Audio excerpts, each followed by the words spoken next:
سائل نه ډېره مننه. د کسان تحریک نامتو مشر سالار محمد شالی ته خواست دی چې هغه صدارت مجلس ته راسي، دلته کښېني. اس کو بے قدری عالم کا سیلا کہتے ہیں، اس کو بے قدری عالم کا سیلا کہتے ہیں، مر گئے ہم تو زمانے نے بہت یاد کیا. اوس د پنجاب نامتو مترقی لیکوال سیاسی مبارز محترم امتیاز عالم ته بلنه ورکوم چې هغه راسي او تاسو ته د خپلو خیالاتو اظهار وکړي. محترم امتیاز عالم.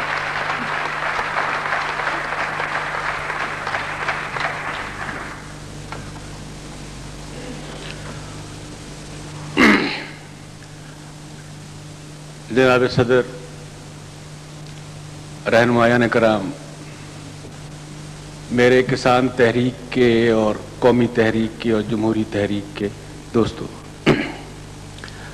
آج جب میں چلا تو میری بیوی نے کہا کہ اپنا بریف کیس ساتھ لے جاؤ، کیونکہ میں ایک صحافی ہوں اور صحافیوں کے پاس کاغذات کے لیے ایک چھوٹا سا اٹیچی کیس ہوتا ہے.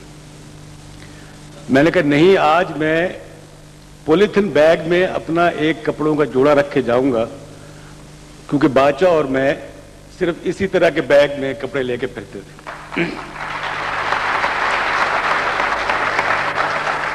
میں نے باچا کے ساتھ 10 سال سیاست کی، 4 سال جیل میں رہا، زندگی کا ایک بیرونی سفر کیا اور اس کی پاداش میں 4 سال جیل کاٹی. یہ تھی کابل یاترا، اور غالباً کسی پڑوسی ملک میں جانے کی اتنی بڑی سزا کسی ملک کے قانون میں نہیں جو ہمیں ملی. میں جب غور کرتا ہوں کہ شیر علی باچا کیا تھے،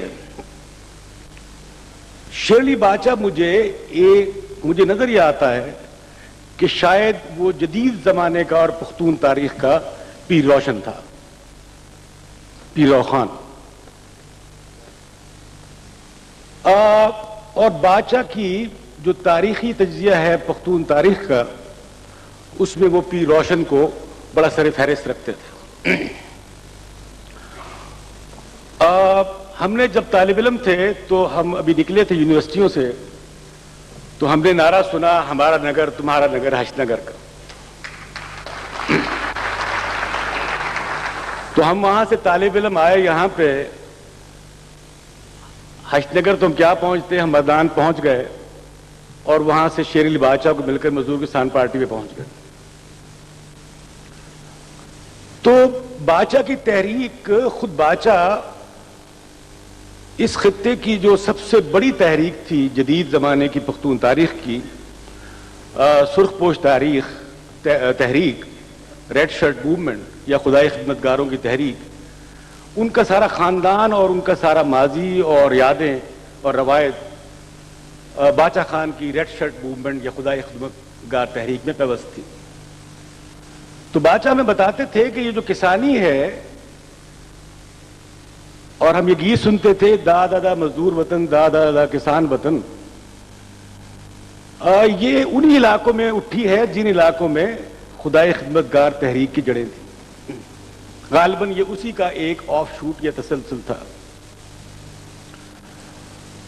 تو قوم پرستی کی تحریک سے کسانی کی طرف، اور کسانی سے پھر قوم پرستی کی طرف، یہ باچا کی تحریک کے کئی ادوار ہیں.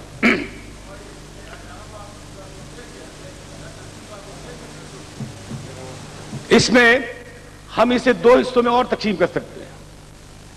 جو پختون تاریخ میں رحمش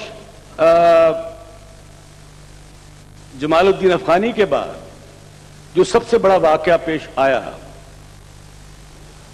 وہ واقعہ ہے احمد شاہ عبدالی کے بعد جو سب سے بڑا واقعہ پختون تاریخ میں جو آیا، وہ تھا سور انقلاب. اپریل کا سور انقلاب جسے انقلاب سور کہتے ہیں، اس نے پوری پختون تاریخ کو بالکل بدل کر رکھ دیا۔ میرا خیال یہ ہے، میں آج بھی کہنے کی جسارت کروں گا کہ پختونوں میں کی جو تاریخی جست لگانے کی جو سب سے بڑی کوشش ہوئی تاریخ میں، وہ سور انقلاب تھا۔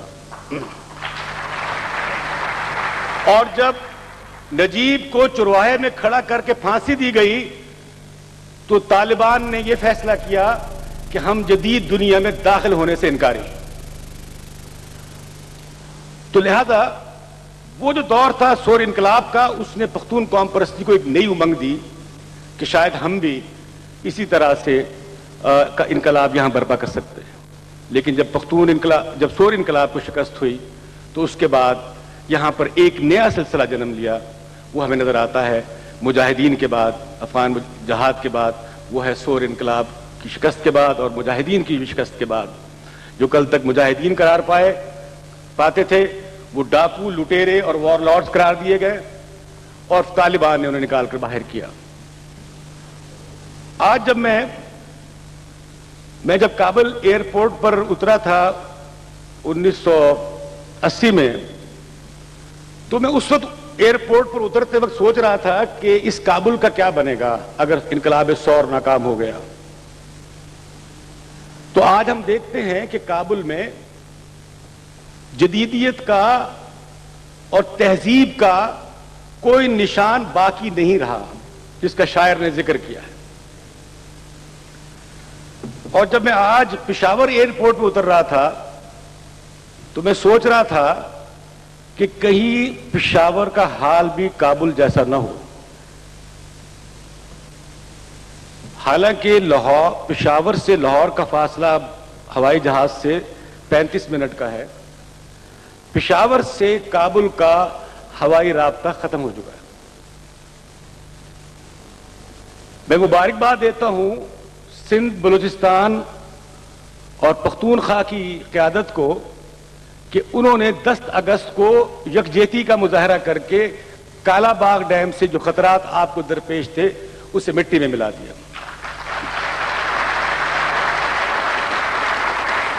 اب پشاور ویلی کو اور مردان کو اور نوشہرہ کو کالا باغ ڈیم سے خطرہ نہیں ہے، طالبان سے خطرہ ہے۔ جو سرخ پوش تحریک کی روایت تھی وہ آج بزرگوں تک محدود رہ گئی ہے، اور میں سمجھتا ہوں یہ بہت بڑی تحریک تھی جس نے باچا خان بہت بڑے تعلیمی اور اصلاح پسند اور ریفارمسٹ اور اس علاقے میں ایک نئی روشنی اور نئے خیال اور فکر کو لانے والی شخصیت تھے۔ اس کا اثر